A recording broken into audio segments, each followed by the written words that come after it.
বাংলাদেশ জামাত ইসলামের যে আমির নির্বাচন হয়েছে, ইতিমধ্যে আপনারা পত্রিকায় সে আমিরের নাম দেখেছেন। গত 24 অক্টোবর আমিরে জামাত কেন্দ্রীয় কর্মপরিষদ সদস্যদের মাঝে সারা বাংলাদেশের সকল আমিরদের নাম ঘোষণা করেছেন।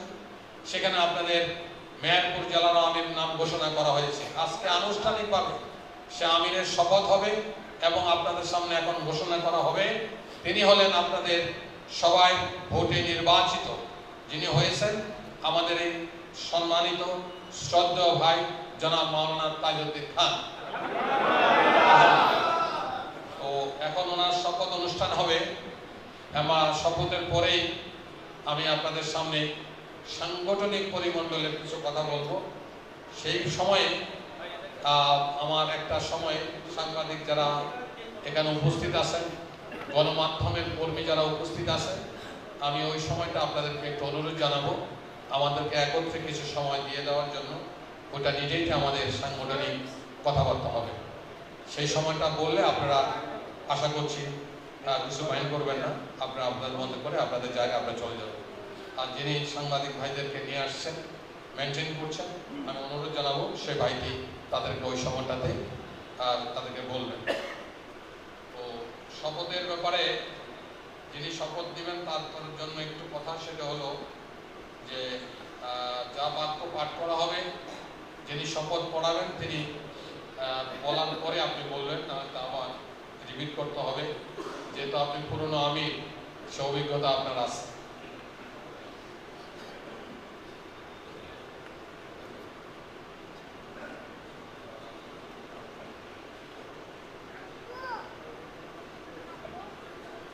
বিসমিল্লাহির রহমানির রহিম।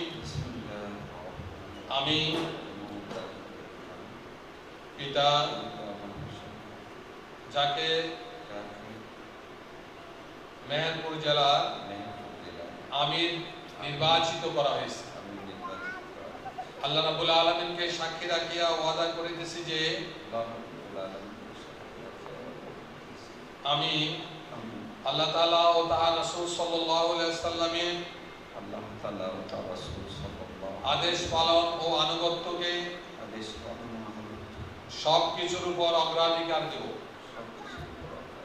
ও সর্বাধিক গুরুত্বপূর্ণ মনে করিব। বাংলাদেশ জামাত ইসলামের উদ্দেশ্য লক্ষ্য হাসিলের জন্য জান প্রাণ দিয়ে কাজ করাকে আমার প্রধানতম কর্তব্য বলে মনে করিব। নিজস্ব ব্যক্তিত্ব ও ব্যক্তিগত স্বার্থ সুবিধা অপেক্ষা জামাতের স্বার্থ উহার দায়িত্ব সমূহকে অগ্রাধিকার দান করিব। জামাতের সদস্যগণের মধ্যেই সর্বদাই নিরপেক্ষতা, ন্যায়পরায়ণতা ও ইনসাফের ভিত্তিতে ফয়সালা করিব। জামাতের আমানত সময়ের পূর্ণ হিফাজত ও রক্ষণাবেক্ষণ করিব। নিজে জামাতের গঠনতন্ত্র মানিয়া চলিব এবং তদ অনুযায়ী জামাতের সংগঠন ও শৃঙ্খলা কায়েম করিবার ও কায়েম রাখিবার জন্য পূর্ণ মাত্রায় চেষ্টা করিব। উদ্বোধন সংগঠন প্রদত্ত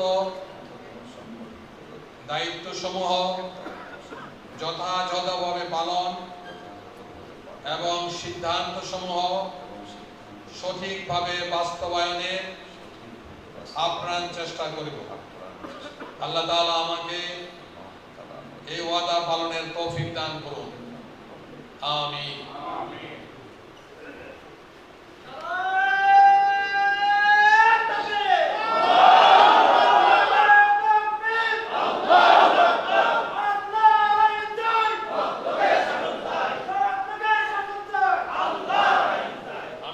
আপনাদের তরফ থেকে কোলাগালি করে দেই নাকি? তাহলে হয়ে যাবে, মানে এতজন